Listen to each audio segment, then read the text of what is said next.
අක්කා දැන් ඔය ලැජ්ජාවට අහක බලාගෙන බිම් බලාගෙන වගේ හිටියද? ඒ වෙලාවේ ඌවා කියපුවාම උඩ පැන පැන අපුඩි යවුවේ. එහෙමයි. ඔව් මං හිටියා පිටිපස්ස ඉඳන් බලාගෙන. ඔව්. දීගිරි බිඳුවම කලාලිතම දිවේද. මතකයි සුදෝ මතකයි ඔය පෙම් රැල්ල. ඕමගේ ගන්නට නොලැබුණොතින් ඔය අතැඟිල්ල. එයි තියනම සත්තකයි දුම්රියකට බෙල්ල. එහෙමත් සහෝදරයා. ඔන්න ඔහොම තමයි වැඩේ කරගෙන ගියේ. අන්න එහෙමයි කියලා කියන්නේ. එතකොට සුදු අයියේ මේව ගිහින් හරියන්න. ගාමුද බලන්න පොඩි ටූන් එකක්. කොහොම හොඳයි. ජීනියට එකක්.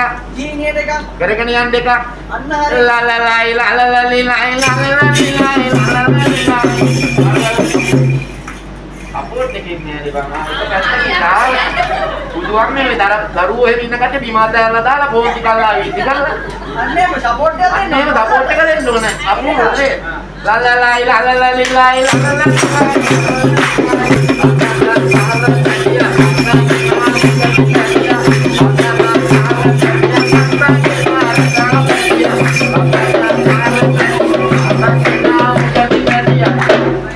සපෝට් එකක් හම්බුණා. සුදු අයියේ. එහෙමයි.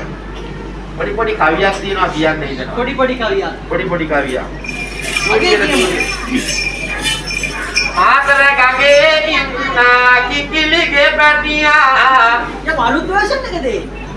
මට දහූරුවට පොතේ හැටියට පොතේ කියනවා. හැටියට කියනවා. මගේ තනියට අල්ලපු ගෙදරින් හිටියා. හරියට හරි. යමෙන ලොරි වෑන් නවතාගෙන හිටියා.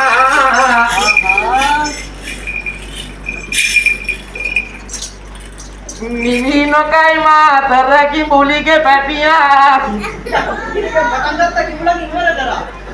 පොතේ හැටියටම යනවා පදි. එක පාරට දැකපුවාම නතර වෙන්නේ නේද? නතර වෙන්න හිතුණා මෙතනයි. අනේ අපෝ. බුදුහාමේ අයියට විතර හරි ගන්නකන හරියන්නේ නැහැ. නේද? ගැටිලාගයි අයියට විතර හරියන්න ඕන. ඇත්ත. අම්මා කියනවා කමන්නේ පුතේ ඔබත් ඕනනම් අරන් ඵලයන්. මම එහෙමත් කිව්වා. අම්මා කිව්වේ ඔයලා බලුවා. ඉමෙත්තට ආවේ. කොහොම හොඳයි. හැබැයි පොඩි ගැටලුවක් තියෙනවා. පොඩි එකක්. ඔව්. පොඩි ගැටලුවක් නම් කවවත් නැහැ ඉතින්. කකුල පොඩ්ඩක් මෙවුලගෙන මොනවද කියන්නේ? අහන්නේ හිතුවා විතරයි මේ කකුල කොකේ බලන්නේ කියලා. ඒකනේ බා. සුදු එහෙමයි සුදෝ. එක කෙලින් බලාගෙන එක එල්ලේ බලාගෙන ඉන්න සුදු නංගි කෙනෙක් ඉන්නවා. එයා බලන්නේ වටපිටාව. ඇයි දන්නේ? අස්හාරට හොඳ නැහැ බලන්න. අස්හාරට හොඳ නැහැ. හොඳ නෑ. අපරාධ කියන්න බෑ. අයියා අයියා කියනවා කමන්නේ පුතේ නම් ඵලයක්. ඒක කියනවා. අයියා කියන්නේ මොනවද කියන්නේ? ඔව් ඒක දන්නේ. කැමති කැමැති. කැමති. ඕනිද එපාද කියලා තමයි කියන්නේ අයියා. ඕනේ දෙපාද. ඔව්. සුදු. එහෙමයි. ආර බලමුද අපි? ආර බලමු. ජීස් කන්නද බෝල් කන්නද කියලා දෙකම බලාගෙන ඉන්නවා. ජීස්ත බෝල්ද? ජීස් බෝල්ද? මෙන්න මේ සුදු නෝනා පුරුව දුන්න නැගිටලා ඔයාට කැමතිද? ඔයා කරගන්න කියලා. ඒක බෝල්මගේ.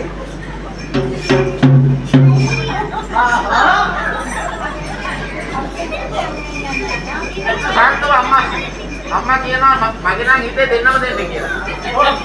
ඔව්. එක බෝනස් එක. එක බෝනස් එකක්. තමන් ගැද ගන්නවා වගේ. අදට දාන්න එකක් ඉදා එක එකක් දෙනවා කියලා.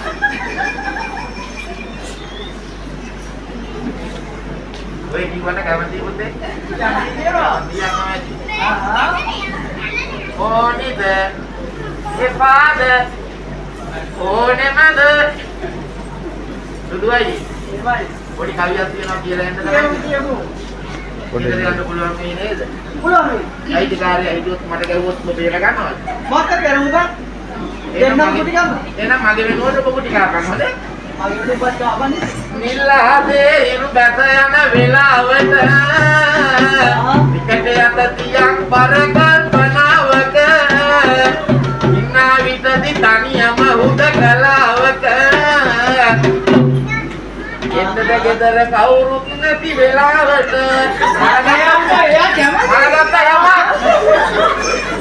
මේ පැත්තට එනකොට නැන්දලත් බලන් ඉන්නවා මටත් ගේන්නේ මලත්ද කියලා.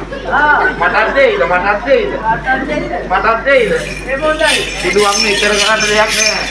මෙහා ඉබුතුමනි එමයි ආයි බොහෝ වේවා කියලා. ආයි බොහෝ වේවායි කියනවා ඒ ආයිස වර්ධනය වේවායි කියලා. ආයිස වර්ධනය වේවායි කියනවා විරාත් කාලයක් ගත බෙහෙන්නට වේවායි කියලා. එයි ඒ පහතරට නත්තන සම්ප්‍රදාය අනුකූලව ඒ පාන් 18ක් ගෙනහැර දක්වන අවස්ථාවේදී පාලි 18ක් ගෙනන අවස්ථාවේ සලුපාලිය කියනවා වූ පන්තිමේ දේවමෑණින් වහන්සේගේ සලුවක් කරලාගෙන හරියට හරි මේ සලුව කියන්නේ සලුපාලිය කියනවා වූ නිර්දේගෙන හැර දක්වයි කියනවා.